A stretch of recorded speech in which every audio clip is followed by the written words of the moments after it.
నువ్వు నా మాట నీకు అవసరం లేనప్పుడు నా ఇంటికి ఎందుకు వచ్చావు? తాతయ్య,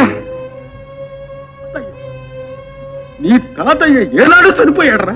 తాతయ్య, నిన్ను బస్తీకి పంపిన్నాడే నీ తాతయ్య చనిపోయాడరా? నీ బుద్ధి మీద గాలి మేడలు నిర్మించుకుని నిలువురా నాశైపోయాడరా నీ తాతయ్య. పోరా పో. తాతయ్య, ఆవిడటు పుట్టింటికి కాక నేనిటు నీకు కాక మా ఇద్దరి బ్రతుకులు ఏమైపోవాలి తాతయ్య? మాకింకా దిక్కెవరు తాతయ్య? నన్ను అడుగుతావేరా? ఈ ఆగత్యం చేయించిన నీ బుద్ధినడు, వయస్సు ఇచ్చిన మదంతో మూసుకుపోయిన నీ కళ్ళనడుగురా. పోరా తాతయ్య, పోరా తాతయ్య, పోరా. తల్లి లేని వాడిని చిన్నప్పటి నుంచి నీ చేతులతో పెంచి పెద్ద చేశావే. మంచిదనుకున్న పని ఏదైనా సరే ధైర్యంగా చేయమని నువ్వే చెప్పావే తాతయ్య. అవన్నీ గుర్తుకు తెచ్చి ఇట్లా ఎందుకు రెచ్చగొడతావు? పోరా పోరా తాతయ్య, పోరా అవతలి. తాతయ్య, పోరా.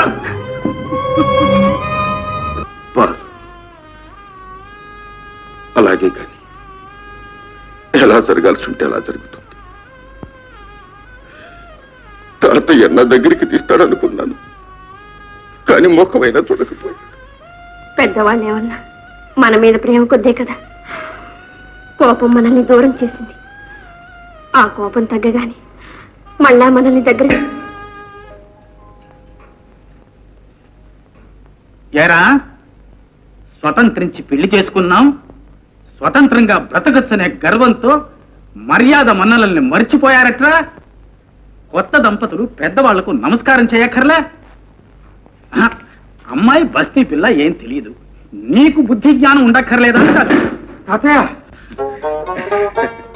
పార్వతీ పరమేశ్వరులాగా చిరంజీవులు కనుక్కుంటూ చిరకాలం వర్ధిల్లండి నాయన. పోండి. ఏమిటి విషయం? ఉన్నట్టుండి ఇలా వచ్చావా?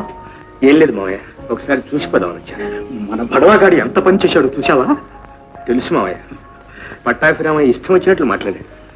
రెండో అమ్మాయిని మన మనోహరికి చేసుకుంటానని చెప్పి ఏదో సర్దుబాటు చేసి చెప్పొచ్చాను. లోకం తీరే అంత నాయన. ఇద్దరూ ఒక తండ్రి బిడ్డలే అయినా వాడికి ఆస్తి ఉంది గనక అందరూ వాడికి పిల్లనిస్తామంటారు. పాపం వీడికి అయ్యే పెళ్లిని కూడా చెడగొడతారు. అవును మావయ్య, ఇదంతా నేను చేసిన పాపం.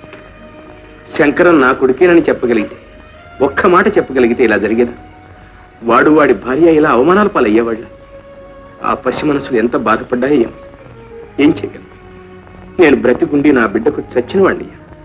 ఒక్క విషయం అయినా ఇప్పుడు పోయిందేముంది? శంకరాన్ని పిలిచి నిజం చెప్పేస్తాను.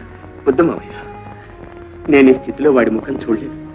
ఇన్ని జరిగిన తర్వాత వాడు నన్ను క్షమించలేడు.